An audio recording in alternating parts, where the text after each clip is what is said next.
In 1807, a member of the Lewis and Clark expedition stumbled upon an area of land that he described as fire and brimstone. Over the next few decades, occasional mountain men would talk of a place that had steaming hot rivers, boiling mud, and a mountain of glass and yellow rock.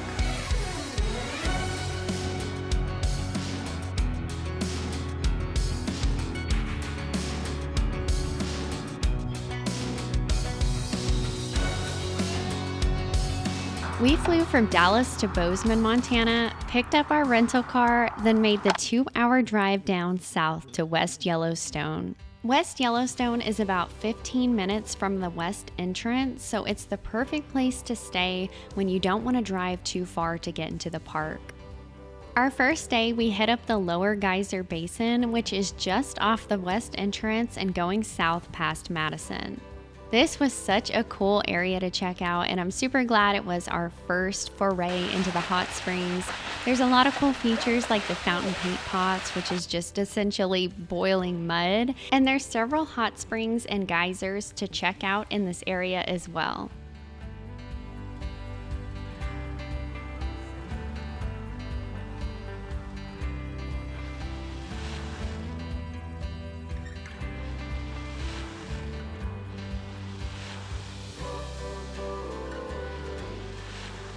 After the lower Geyser Basin, we continued south and hit up the Midway Geyser Basin, which is home to the Grand Prismatic Spring. This was one of the top things that I wanted to do while we were here, and it's definitely a sight not to be missed when you come to Yellowstone. The steaming hot water from the Grand Prismatic Spring pours down the hillside and into the Firehole River. The infographic by the spring stated that it pours over 500 gallons per minute into the Firehole River. You can also see the Excelsior Geyser crater, and while it's dormant now, it used to erupt quite frequently and could reach heights up to 300 feet. Grand Prismatic Spring is the largest and one of the most vibrant of Yellowstone's hot springs. It stretches 200 feet across, and the temperature of the water is a hot 160 degrees Fahrenheit. These high temps ensure the spring is always producing steam. Beneath the spring, magma from an active volcano heats the water that rises to the surface through fissures in the rocks.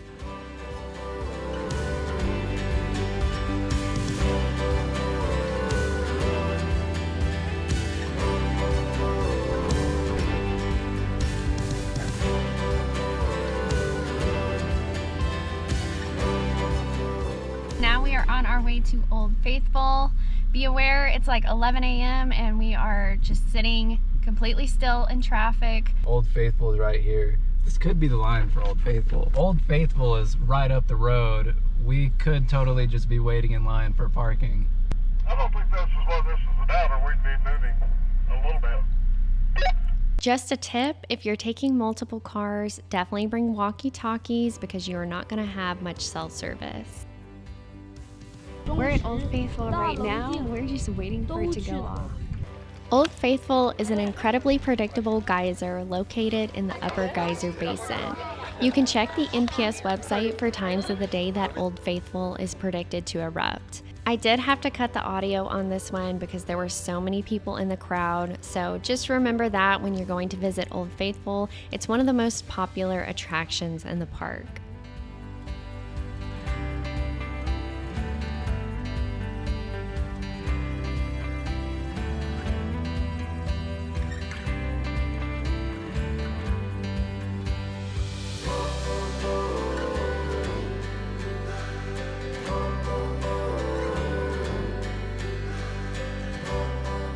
Beehive Geyser just happened to go off while we were exploring the Black Sand Basin.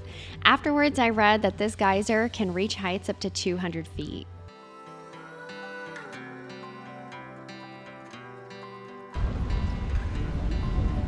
We checked out Old Faithful Inn, which opened its doors in 1904. It's the largest log hotel in the world, and it was so impressive. I wish we could have spent more time in here, but it was crowded.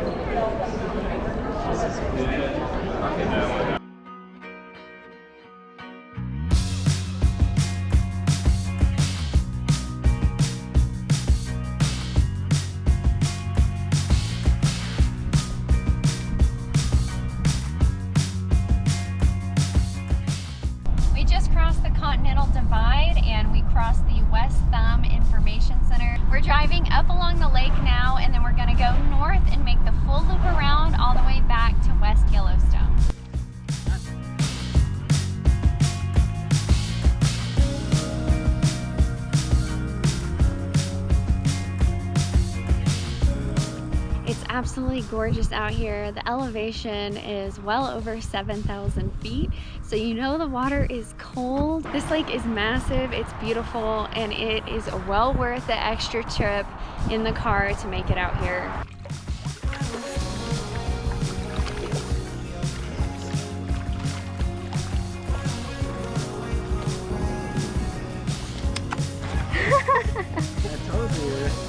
We stopped at the marina to check out the cost for a boat rental and thought maybe we would do that later in the week.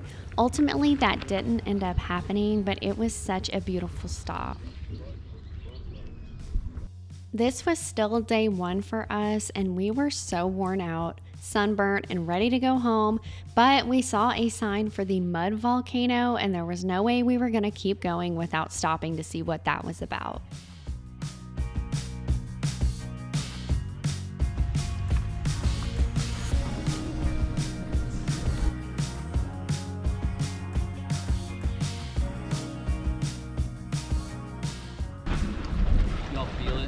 It actually makes it pretty cool.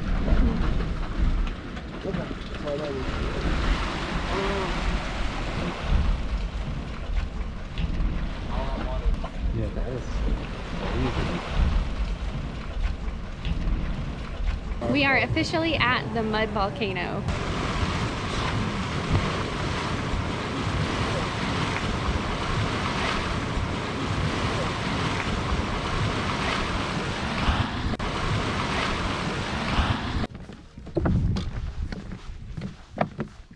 So we finished up at Yellowstone Lake and we stopped at the mud volcano. Coolest name ever, how could we not stop? We checked out the mud volcano and then the Dragon's Mouth, which honestly is probably the most impressive thing that we have seen on our trip today. We continued on the boardwalk and stopped at Sour Lake. We read that the water would burn your skin like battery acid because the microorganisms in the lake are producing sulfuric acid.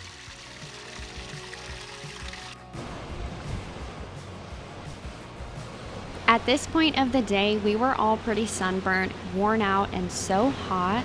It was probably in the high 80s, and the heat coming off of the geothermal features was insane. From this spot in Hayden Valley, it probably took us at least over an hour to drive back to our cabin in West Yellowstone. Even though we had a long and very tiring day one in the park, we woke up super early the next day. We had something super special planned and we're driving up to Gardner, Montana for it.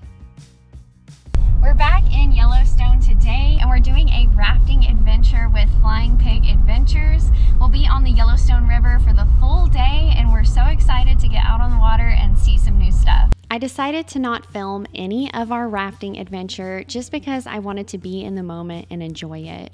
The rafting company did capture these great photos of us, and I just wanted to give them a shout out because we loved our trip with them. If you're looking to do some whitewater rafting, highly recommend checking out Flying Pig Adventures to raft the Yellowstone River. I know that they do a lot of other things like fly fishing and horseback tours. We just did the whitewater rafting and we did the full day trip, which is about 5 to 6 hours. Honestly, I can't imagine doing anything less than that. I felt like that was a perfect amount of time for us. We did purchase the photo package and they'll just send them to your email and then you can download your favorites from there.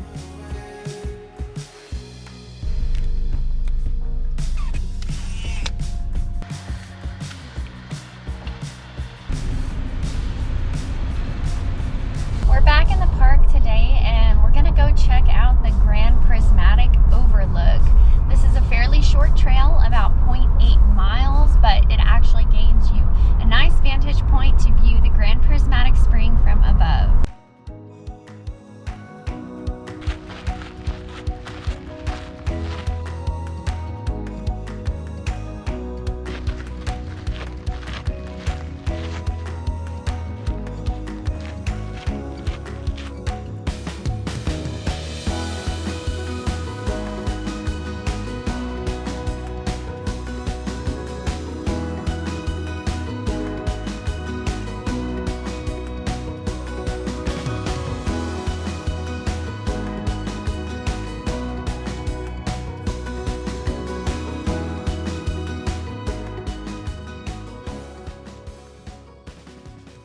On our way back to the Ferry Falls parking lot, we took our time and just slowly enjoyed the river and some of the other geothermal features that you see when you're on your way to the trailhead.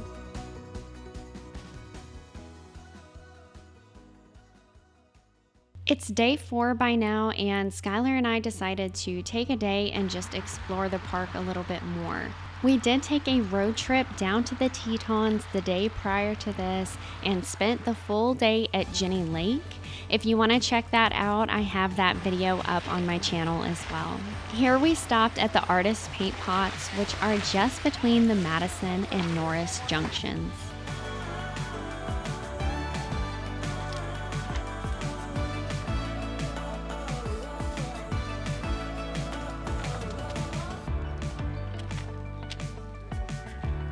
We had to check out the Grand Canyon of the Yellowstone, so we hiked the steep 600-foot descent down to the brink of the lower falls. From here you get full views and stand on the precipice of where the 308-foot waterfall crashes into the canyon below.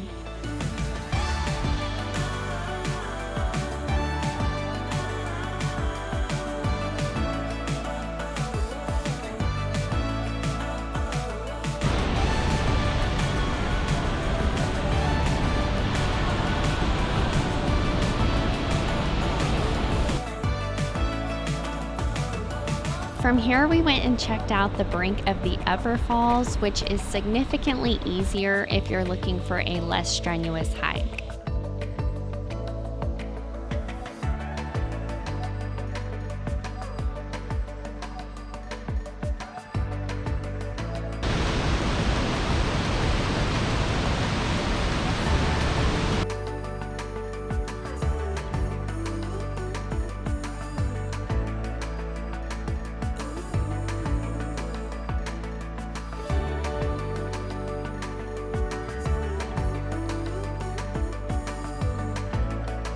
If hiking isn't your thing, there are tons of viewpoints to still be able to see the beauty of the canyon. There's also so much color in the canyon, and that's actually due to the geothermal activity in the area.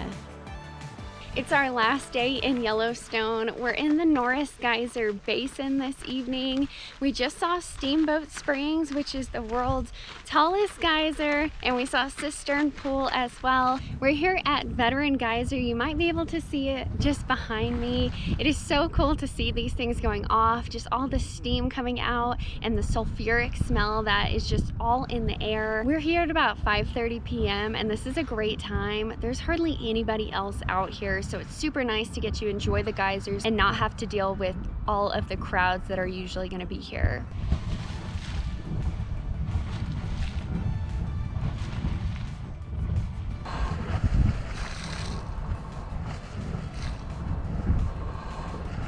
The sounds that are coming out of these geysers are crazy. It really sounds like hell in there. It's just the craziest thing, and reading about early adventurers who came out here and talked about the land, I totally understand why nobody believed them, because it is just so different.